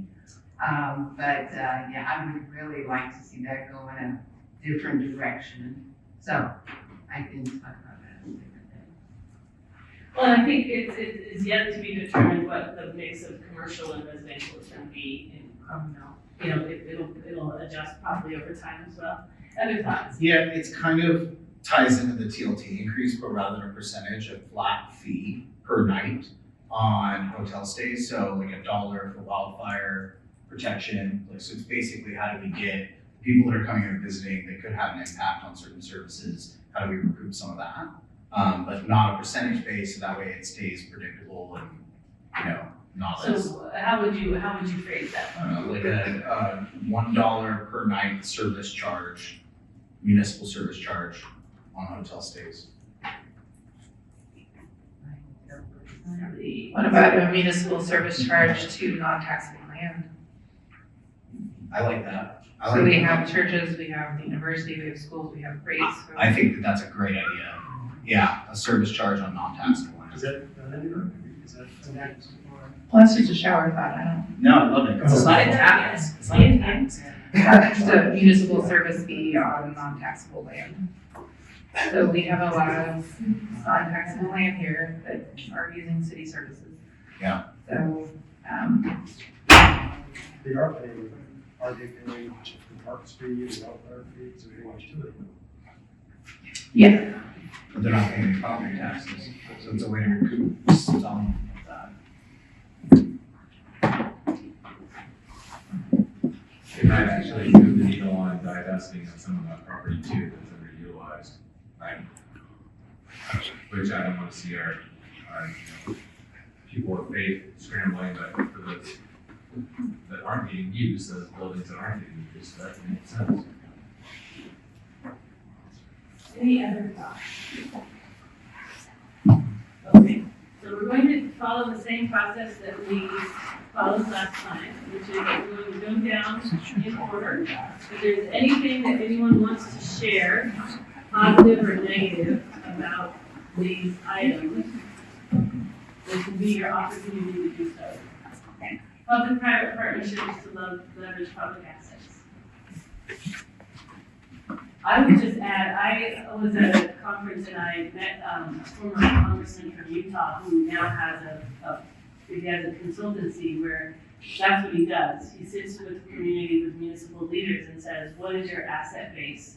And what are the ways in which you might do that? You might turn that into something. And one of the examples is that they turned their transportation yard into housing. They moved the transportation yard somewhere else into a less desirable piece of land because the transportation yard was right in the middle of a high value area, turned it into housing, and now they've got an income stream.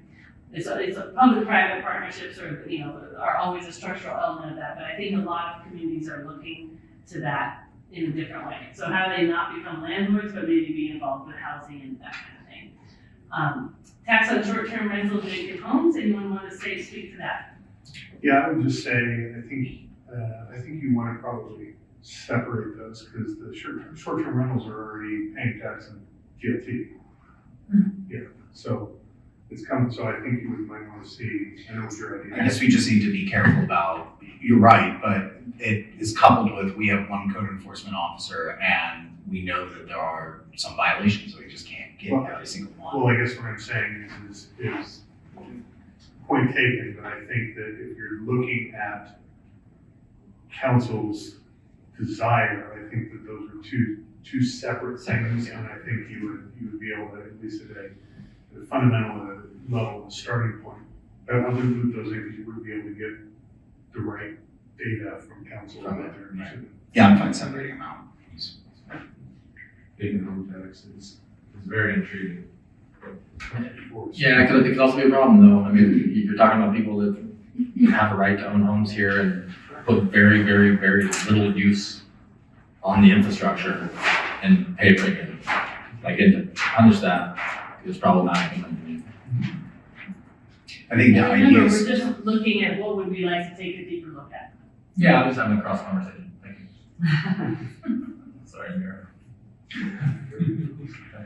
This is a study session. I know, I took my mic. You can have a little crosstalk, it's fine. I apologize on the record. Sorry. make sure that's in the minutes, Alyssa. Got it. Yeah. Okay, we've got them separated out. So we have a nightly municipal service charge on hotel stays. Any conversation?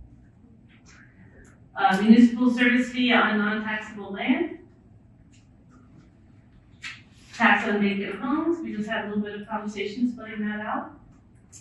Fuel tax, I think that's a huge mistake. TLT increase. And if you want, if you want to. Yeah, I'm happy to extrapolate on that. I mean, we talk about, just looking at this here, impact, minimal, in terms of revenue generation. But I think what we're doing is we're ultimately punishing working class people in Ashland who have to commute to get to their jobs. And so I would say two things. I would be interested in that if two things happened. One, our state legislature guaranteed steady funding source to have public transportation in Ashland. And two, we actually had enough living wage jobs for people, working class people in Ashland, to be able to stay in Ashland and not have to commute. But other than that, we're just punishing people. Like if I, want to get a good job, living wage job, we likely have to go to Medford. So we're going to punish some family that has to travel to Medford on a fuel tax to get minimal revenue generation. It just seems, it seems kind of silly until we actually get some economic development and also some consistent funding from the state to have public transportation to actually help people have that option. So I ran the numbers on the gas tax, and it's an estimated about $1 million a year in revenue based on numbers, right? And so I think it's just a decision. A lot of people buy gas in Medford because it's cheaper. And so I think a lot of what we're capturing, because we're really only talking about the gas stations on this end, because the ones on the other exit are in the county, right? They're not, or I-5 traffic, a lot of I-5 traffic. So I think, we have that information, so it can be a consideration. But Yeah, I think you're right, highway traffic goes there and fills up, but so does every single person that goes to work in Medford. They're filling up either there or at the next exit. So either way, we're still having an impact on working class residents here. And as you pointed out, people go to Medford to get cheaper gas. I think increasing a fuel tax is only going to further encourage that by local residents. Whereas it doesn't have an effect on people traveling because they're stopping and getting gas because they need to get gas. They're not looking up what the gas price is in Ashland versus Medford and if they can make it an extra 15 miles. That may be, Dylan, but the flip side of that is that if I'm driving to Medford to my job, I know that I can get cheaper fuel in Medford. I'm very confident that the smart consumer will find a way to save money. I agree that we're just capturing the traffic that's here or the people in Ashland that are flippant about it. Whatever, I'm not going to Medford to fill up, so I'll just pay the extra 4% here. I know it'll have an impact on lower income people for sure, but I also know that, we're smart. If we're working in Medford and there's cheap gas there, that's where we'll buy gas. Yeah, and I feel like this is just going to further incentivize me to go to Medford to get gas if there's an extra tax. That's even more expensive. Or I just have to go to the next exit. Yeah, that value is like 25 cents more than everything else in Ashland proper. Like you're better off just paying the tax. All right, let's keep moving.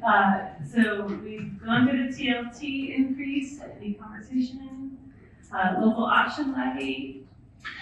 Yeah, since I threw that on there, I guess that my logic behind this is that we're going to have a very big conversation about a kind of regionalization of fire. But we know that fire is our biggest cost driver. And so what can we do in the short term until we have a long-term district and that structure in place to have that long-term savings? What can we do short term to have a bridge to get us to that point and to help alleviate this split that we have between revenues and expenses? So that was my idea behind it. Well, and the local option levy as a structure can be used for a number of different things. Sure. So, I think at this point, we're looking at doing a deeper dive. And the timing is something that we'll work out as well with staff. When do we want to see some of these things? Because some of it would make more sense to say after the strategic plan is done than Right. before, that kind of thing. Increase the franchise fees, any discussion? Paid parking? Event ticket surcharge, any discussion? I know that one actually came up a couple of years ago, just before COVID. Food and beverage tax renewal? Personal income tax? That'd just be one more reason to not come to Oregon where you're already overtaxed and it's a burden on a business and a home anyways. I like the merit of it and you're right that it is progressive, but we don't need any more barriers here. And money goes where money is taken best care of and it'll flock out. Does anybody have a model, that they know on the top of their head? What's like the I think in Portland, structure like? Was it 100,000 and above? I think in Portland, it's over $1 million, like $500,000, and it's not, it's exempted up to that. And I was thinking actually in Maryland, it's, it's just whatever your state tax liability is, you pay a fraction of that on top. And so it's an increment. It's not tons of money per person, but it's more if you make more. And that's, I guess, I don't know much about it. Could you extrapolate on that? So if we have, like, say, an average family pays their federal income tax based on their bracket, and they pay their flat 9% based on how much money they make, it would be a percentage of that 9% in addition? Actually, the example I was using is Maryland, which is not your state, not your federal. So whatever your state tax is. Say it's 9% here for the average family. But just say what it is in dollars. And so as they say, $10,000, you could set your tax at whatever it is. In Maryland, some counties went for 50% of the state, some went for 60% of the state. So it was $5,000, in this example, if it's $10,000, $5,000 or $6,000, we could do whatever we wanted, I suppose. In Portland, I understand, it only applies, and I don't know, I just read about it in the LOC manual. I think it was over a certain threshold. It was only, and we do that too, exempted unless you made $250,000 or something. I told you. It talks about, I'm reading here, it says, charge of personal income tax and residence incomes, including wages, salaries, and other forms of earning, typically structured as a percentage of income collected in addition to state and federal income taxes. And it looks like it's 1% is the Metro Supportive Housing Services tax on incomes earned in Metro. And then there's the Multnomah County Preschool for All tax, which is a countywide 1.5% tax on all on income. So it's not, it doesn't exempt a certain level? No. But we can structure it. You can structure however you want it, but right, that's what theirs is. I mean, my objective would be to try to, get some revenue from, progressive tax. And again, this is just for us to take a deeper dive look at, so we don't have to, answer all the questions today. And then you only get one dot. Was that? Yeah. I'll be pulling dots off of that one. Yeah. I'm behind. Tax increment financing? Anybody have any questions about that? Tax increment financing, there was a little bit of discussion earlier. And then destination training. Any other discussions? One more.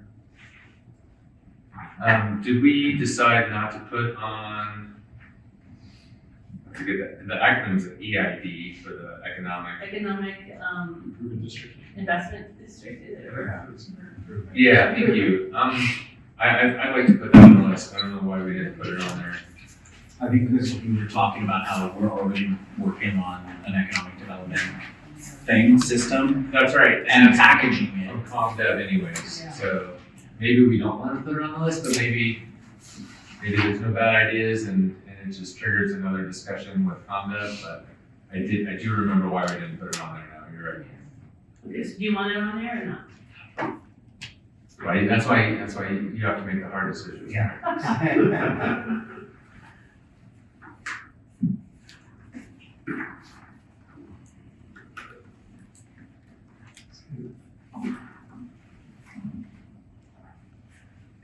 Okay, is there anything for anyone who put something on here, are there any corrections that you want me to make it more clear before we do our adopt process?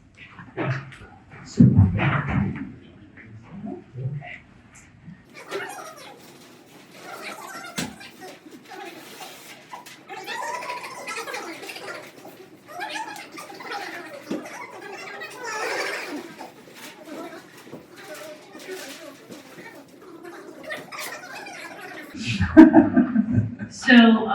we are coming to the end of our retreat. We didn't have the optional facilities master plan was if time allows, and it did not. So we won't be having that conversation tonight, but we will get it on the calendar for a study session. Make sure that we give it the full attention it needs. We know that that's a big part of this longer term conversation around our financial reality, and so we'll make sure that that has the time it takes. Councilor Bloom? Yeah, I would just ask that we do that as soon as possible. I know we're at the end of the year here, but I feel like it fits so much into conversation about cuts. about revenue, about the structural deficit, and how we move forward. And so I think it's important that we do that in conjunction, so we can kind of put it, again, I keep using the word package, I go, come together in one, hey, here's the 3, 4, 5 things that we need to do to get this right, so that we can actually sell it to the community if we want to. So I think we might like even request a special meeting in January, because our study sessions are full up, and I think it's a big enough topic that we probably need to just. Yeah, and what happens in January is we end up missing a lot of study sessions because we don't meet the first time in January, and then the second time is Martin Luther King Day, and so we end up, the beginning part of the year ends up being a difficult time to schedule study sessions. So if that sounds good to folks, we will look to put another study session in the calendar for January. Councilor Duquesne? Thank you, and I'm glad that was brought up, because we do lose time in January, and because we spend all of this valuable time here now, when will we be able to get the answers to our questions? And I know we're gonna have a progressive talk as we get closer to that third quarter, the first year of the beginning of the year, but the third quarter of 2026. But my question is, when can we do this again? Not necessarily 6 hours, but when can we do this again so that we so that we can get answers to these questions and really kind of take a closer look at our dot progress and have a deeper conversation. My concern is that I don't want to do all this work and then we don't have a follow-up meeting to get some answers. So the reason that we did the dots processes here was to get not only an indication of what would this council like to see, but what are the more important priorities, so that staff has direction in terms of the order to bring things back. So what they're going to do is they're going to take these lists that we have, they're going to put them in the order of the number of dots that they received, and then start to work through that process. So Sabrina and I will work on a calendar for when we anticipate these elements coming back to the council, and we're going to be looking at anything that has at least 4 dots, because if it has 4 dots, it means it's a priority for a majority of the council. Now, it doesn't mean that the other ones that have less than that are gone away. It just means that before we give staff direction to work on those, we're gonna have a conversation at a council meeting to make sure that we do in fact want that work done. And what about the questions? Brent did a great presentation and I had some questions, and we had wanted to, for one thing, looking at the budget cuts, but exactly what was that dollar amount, and to be able to get, I think Councilor Bloom asked some pretty important questions too. So I just wanted to know, when will we get the answers to them? When can we look at that and talk about that and be able to get to some kind of consensus, yes, this makes sense, or ask additional questions? So it would be good to, as we close up today, to recap what questions have been asked of staff, and to make sure that we have council support for getting those questions answered if they are going to take longer than 2 hours. So Sabrina, if you and Bryn can tell us what you have on your list, and let us know if any of those things are over 2 hours. So cuts in dollar amounts to this year's budget, we can send out in an email. It's not really a discussion to be had there because they've already been made. In terms of, I lost my page. And the department heads. The reserve fund, we're gonna start doing some work on that in terms of what a 2 month looks like, what a 3 month looks like, and what kind of the time frame and what the contribution would need to be, so that we can have some dollar numbers as we start looking at that. So we will start working on that per council's direction. Obviously you've had dots for us to look at. That will take longer for us to assess the viability of implementing that revenue, any legal hurdles, if it needs to go to a vote, things like that. And in terms of cuts, some of that will require some outside information. So for example, outsourcing HR, we would have to basically put that out and get 3 quotes to see how much that would cost the city versus the expense of what we have now. The cost recovery for the fees, that will come back for discussion when we bring back the fee booklet next year. I think we do that in June, July timeframe. So we'll have some time set up prior to that to talk about that and what full cost recovery versus subsidized looks like with those kind of things. So, you know, the mayor and I can go up with a time frame, but this stuff is gonna take some time. So, you know, April, May timeframe for much of this probably. Right, and I think the immediate question is just for additional information that people had asked for. And so that'll be provided as long as it's less than 2 hours, it'll just be provided back to the counselors. Counselor Kaplan, I think I had you, and No, just, when we get closer to the end. No, it's. It came in my, okay, Counselor Blue? Yeah, just real quick, I think a couple of things I requested, there's a spreadsheet that you already have, so yeah, just an email there. And then one of the things that I was really hoping, I mean, April sounds like a good time, I was thinking 3 months, but I really think it would be helpful for all of us if we can have kind of a plug and play. If you do these 3 things, revenue, cuts, here's now what the model does, right, in terms of our forecast. So that way we can start plugging things in that make the most sense to achieve the end that we're trying to achieve, which is to close the structural deficit gap, you know, over X period of time. Whereas if we don't have that information where we can plug it in and see it in a forecast, we're not able to see if it actually has any real effect on the structural deficit. So that's something that I would really like us to be able to do, is to be able to kind of plug and play and say, if you do these different groupings of revenue and cuts, this is where it takes you in the forecast.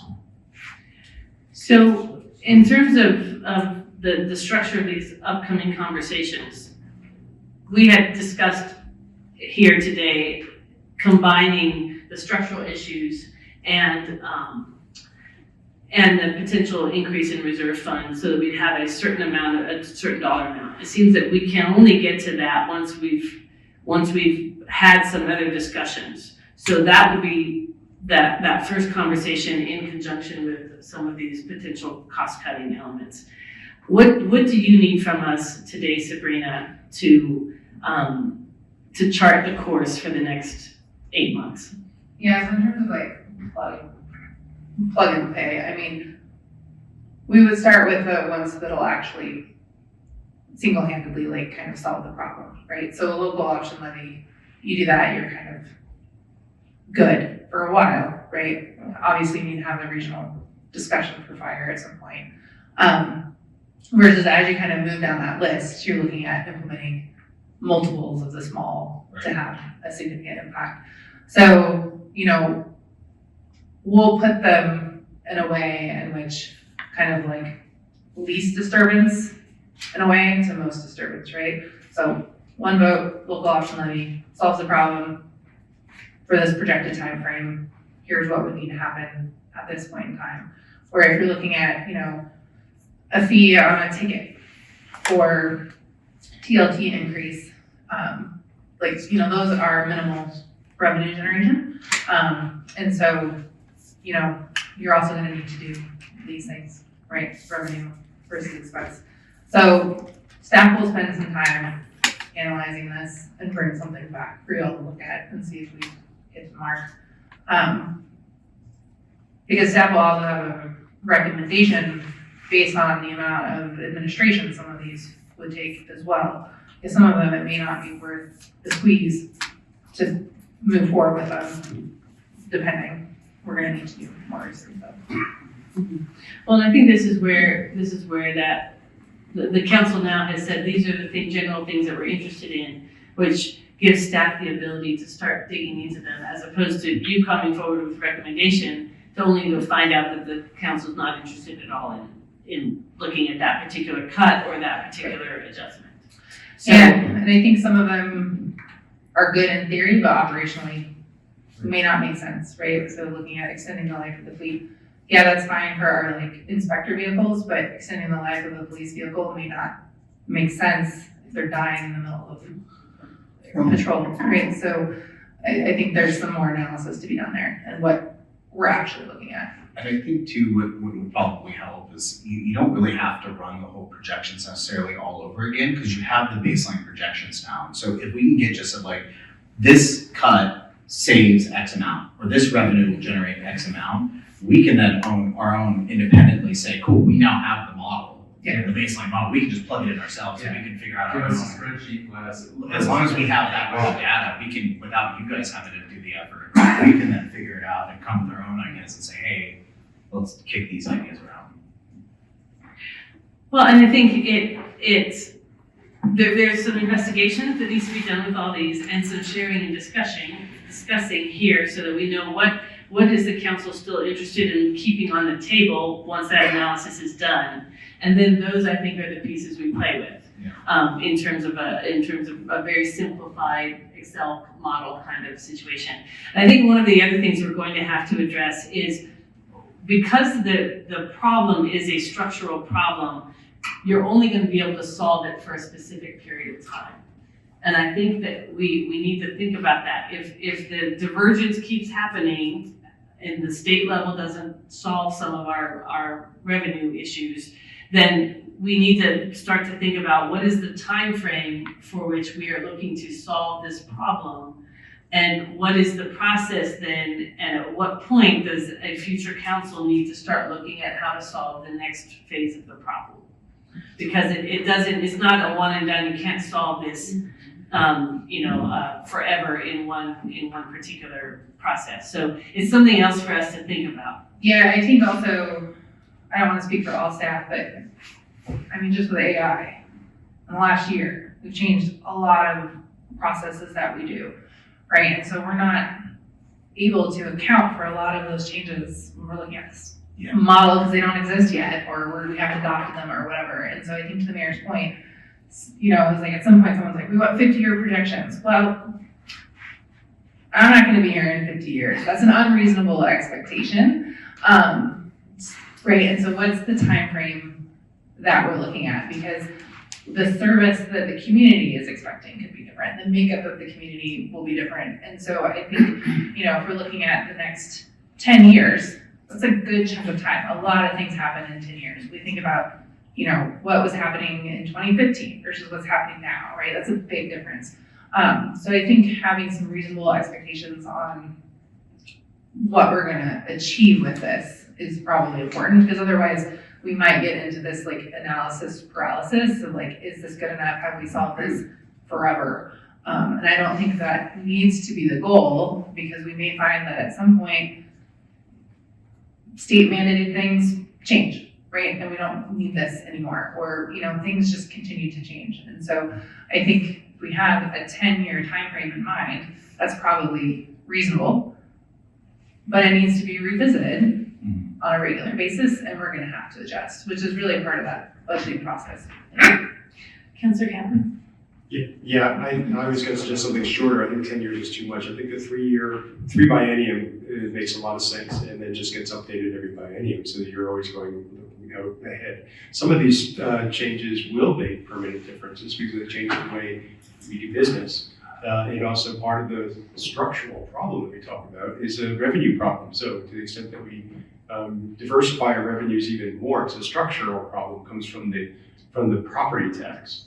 And we're fortunate in Ashland that a relatively small percentage of our general fund is funded from the property tax. In other places, they're even more constrained.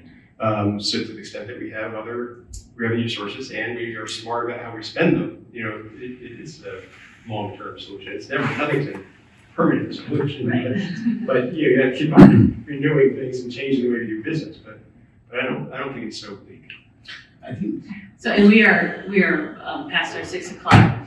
So very just one quickly. thing. I think I would love 10, 6 is fine. I'm just thinking in terms of development timelines, because we look at Grove and Railroad, how long is it gonna take for us to realize the revenues from that? So being able to have projections that look at least that far out to kind of give us that time. And do those even matter? Maybe not. Because it can be a small amount compared to what we need, right? To Bob's point of revenue.